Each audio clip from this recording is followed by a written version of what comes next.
O controlador preguiçoso. Passo alguns meses por ano em Berkeley, e um dos meus maiores prazeres por lá é uma caminhada diária de 6 quilômetros por uma trilha nas colinas, como uma linda vista da Baía de São Francisco. Normalmente, conto com o tempo que faço e aprendi um bocado sobre esforço fazendo isso. Descobri uma velocidade de cerca de 10 minutos por quilômetro, na qual sinto-me como se passeasse. Sem dúvida, exerço mais esforço físico e queimo mais calorias nessa velocidade do que se ficasse sentado numa espreguiçadeira. Mas não sinto nenhuma tensão, nenhum conflito, nenhuma necessidade de forçar meu limite. Também consigo pensar e trabalhar quando estou caminhando nessa velocidade. Na verdade, eu desconfio que a excitação física branda da caminhada possivelmente se traduza em maior agilidade mental. O sistema 2 também possui uma velocidade natural. Você gasta alguma energia mental em pensamentos aleatórios e em monitorar o que acontece em torno de si mesmo quando sua mente não faz nada em particular, mas há pouca tensão. A menos que você esteja numa situação que o deixe extraordinariamente cauteloso ou constrangido, monitorar o que acontece no ambiente ou dentro de sua cabeça exige pouco esforço. Você toma várias pequenas decisões conforme dirige seu carro, absorve alguma informação conforme lê o jornal e conversa amenidades rotineiras com um cônjuge ou um colega. Tudo com pouco esforço ou nenhuma tensão, exatamente como um passeio. Normalmente é fácil e de fato bastante agradável andar e pensar ao mesmo tempo, mas em casos extremos, essas atividades parecem competir pelos recursos limitados do sistema 2. Você pode confirmar essa afirmação com um experimento simples. Caminhando confortavelmente com um amigo, peça-lhe para calcular 23 versus 78 de cabeça e que o faça imediatamente. Ele quase com certeza vai parar de andar. Por minha experiência, sou capaz de pensar enquanto caminho, mas não consigo empreender um esforço mental que imponha uma carga pesada sobre a memória de curto prazo. Se devo construir um argumento intrincado sob a pressão do tempo, prefiro ficar parado. Eu prefiro estar sentado do que de pé. Claro, nem todo pensamento lento exige essa forma de concentração intensa e cálculo trabalhoso. Empreendi a melhor atividade pensante de minha vida em caminhadas ociosas com amos. Acelerar além de minha velocidade de caminhada muda completamente a experiência de andar, pois a transição para uma caminhada mais acelerada acarreta uma acentuada degradação em minha capacidade de pensar coerentemente. Conforme acelero a marcha, minha atenção é atraída com frequência cada vez maior para a experiência de andar e para a manutenção deliberada de um ritmo mais acelerado. Minha capacidade de levar uma cadeia de pensamentos a uma conclusão fica igualmente prejudicada. Na máxima velocidade que consigo manter pelas colinas, cerca de 8 a 9 minutos por quilômetro, nem mesmo tento pensar em mais nada. Além do esforço físico de mover meu corpo rapidamente pela trilha, um esforço mental de autocontrole é necessário para resistir à tentação premente de diminuir a velocidade. Autocontrole e pensamento deliberado aparentemente exigem o mesmo orçamento limitado de esforço. Para a maioria de nós, na maior parte do tempo, a manutenção de uma cadeia coerente de pensamento e o ocasional envolvimento em um pensamento trabalhoso também exigem autocontrole. Embora eu não tenha conduzido um estudo sistemático, desconfio que a comutação frequente de tarefas e a aceleração do trabalho mental não sejam intrinsecamente prazerosos e que as pessoas os evitam na medida do possível. É assim que a lei do menor esforço se torna uma lei. Mesmo na ausência de pressão do tempo, mantenho uma cadeia de pensamentos coerente exige disciplina. Alguém que observe o número de vezes que verifico meus e-mails ou olho dentro da geladeira durante 1 hora em que estou escrevendo poderia inferir razoavelmente uma vontade de escapar e concluir que me manter na tarefa exige mais autocontrole do que sou capaz de reunir. Felizmente, o trabalho cognitivo nem sempre é aversivo, e as pessoas às vezes empregam esforço considerável por longos períodos de tempo sem ter de empregar a força de vontade. O psicólogo Mihaly, pronuncia-se Csikszentmihalyi, fez mais do que qualquer outra pessoa estudar este estado de atenção sem esforço. E o nome que propôs para isso, fluxo ou flow, tornou-se parte da linguagem. As pessoas que experimentam o fluxo descrevem-no como um estado de concentração sem esforço tão profundo que elas perdem a noção do tempo, de si mesmas e de seus problemas. E suas descrições de alegria desse estado são tão persuasivas que Csikszentmihalyi o chamou de uma experiência ótima. Muitas atividades podem induzir uma sensação de fluxo, desde pintar até participar de uma corrida de motocicletas. E para alguns escritores sortudos que conheço, até escrever um livro é muitas vezes uma experiência ótima. O fluxo separa distintamente as duas formas de esforço, concentração na tarefa e o controle deliberado da atenção. Correr de moto a 250 km/h e disputar uma partida competitiva de xadrez são, sem dúvidas, ações muito trabalhosas. Em um estado de fluxo, porém, manter a atenção concentrada nessas atividades absorventes não exige nenhum empenho do autocontrole. Desse modo, liberando os recursos para serem dirigidos à tarefa que se apresenta. Ocupado e esgotado. Sistema 2. Atualmente, é uma proposição bem estabelecida que tanto o autocontrole como o esforço cognitivo são formas de trabalho mental. Diversos estudos psicológicos têm mostrado que pessoas que são desafiadas simultaneamente por uma tarefa cognitiva exigente e por uma tentação, muito provavelmente vão ceder à tentação. Imagine que lhe peçam para reter na mente uma lista de 7 dígitos durante 1 ou 2 minutos.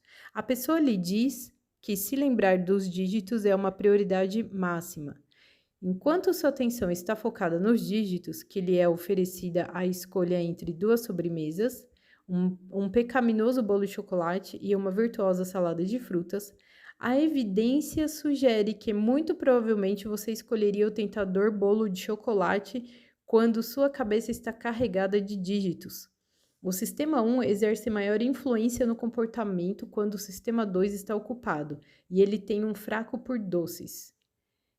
Pessoas que são cognitivamente ocupadas também têm maior probabilidade de fazer escolhas egoístas, usar linguajar sexista e fazer julgamentos superficiais em situações sociais. Memorizar e repetir dígitos relaxa o controle do sistema 2 sobre o comportamento, mas é claro que a carga cognitiva não é uma única causa de autocontrole enfraquecido. Algumas doses de álcool exercem o mesmo efeito, assim como uma noite insone.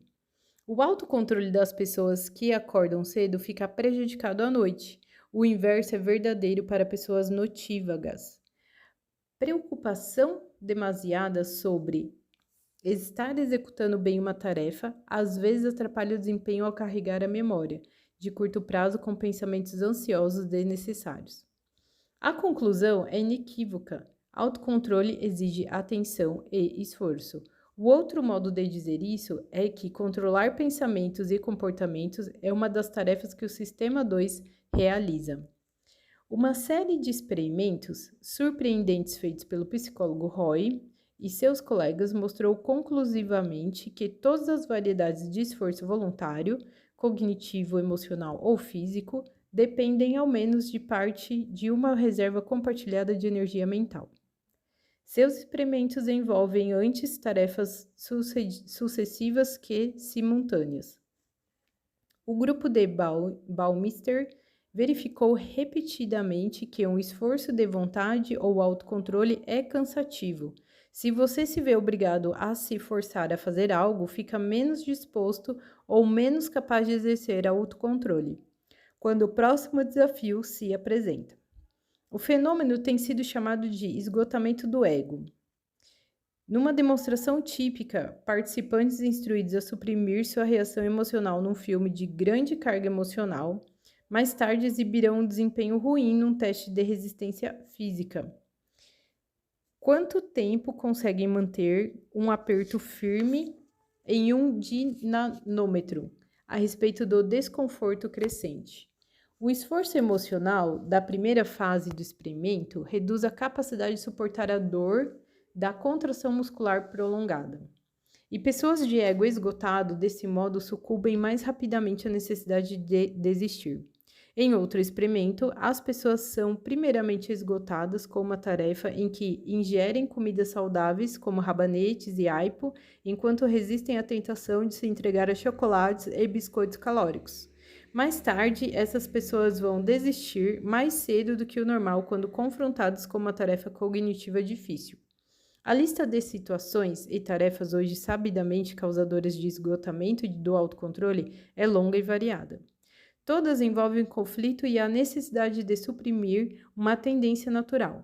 Elas incluem evitar pensar em ursos polares, inibir a reação emocional a um filme comovente, fazer uma série de escolhas que envolvem conflito, tentar impressionar os outros, reagir educadamente ao comportamento desagradável de um parceiro, interagir com uma pessoa de raça diferente para indivíduos racistas, e a lista de indicativos de esgotamento também é altamente diversa. Sair da dieta, gastar demais em compras impulsivas, reagir agressivamente à provocação, persistir menos tempo numa tarefa de preensão manual, desempenhar mal tarefas cognitivas e tomadas de decisões lógicas. A evidência é persuasiva. Atividades que impõem altas exigências ao sistema 2 requerem autocontrole. E a explicação de autocontrole é exaustiva e desagradável. Ao contrário da carga cognitiva, o esgotamento do ego é, ao menos em parte, uma perda de motivação. Após exercer o autocontrole em uma tarefa, você não se sente disposto a empreender esforço em outra, embora pudesse, se realmente tivesse de fazê-lo. Em diversos experimentos, as pessoas eram capazes de resistir aos efeitos do esgotamento do ego, quando recebiam um forte incentivo para fazer tal coisa. Por outro lado, aumentar o esforço não é uma opção quando você deve guardar 6 dígitos na memória de curto prazo e ao mesmo tempo que realiza uma tarefa. Esgotamento do ego não é o mesmo estado mental que ocupação cognitiva. A descoberta mais surpreendente, feita pelo grupo de Bannister, revela que, como ele afirma, que a ideia de energia mental é mais do que uma simples metáfora. O sistema nervoso consome mais glicose do que outras partes do corpo, e a atividade mental trabalhosa parece ser particularmente dispendiosa na moeda da glicose. Quando você está ativamente envolvido em um raciocínio cognitivo difícil ou ocupado numa tarefa que exige autocontrole, seu nível de glicose no sangue cai. O efeito é análogo a um corredor que suga a glicose armazenada em seus músculos num tiro. A implicação óbvia dessa ideia é que os efeitos do esgotamento do ego podem ser anulados com a ingestão de glicose, e Baumeister e seus colegas confirmaram essa hipótese em diversos experimentos. Voluntários em um de seus estudos assistiram a um curto filme mudo de uma mulher sendo entrevistada e foi-lhe solicitado que interpretasse em sua linguagem corporal. Enquanto realizavam a tarefa, uma série de palavras passava pela tela em lenta sucessão. Os participantes foram especialmente instruídos a ignorar as palavras, ou se achassem que sua atenção estava sendo desviada, tinham que voltar a se concentrar no comportamento da mulher. Esse ato de autocontrole sabidamente causava esgotamento do ego. Todos os voluntários beberam um pouco de limonada antes de participar de uma segunda tarefa. A limonada foi adoçada com glicose para metade deles e com adoçante para os outros. Depois, todos os participantes receberam uma tarefa em que precisavam superar uma reação intuitiva para obter a resposta correta.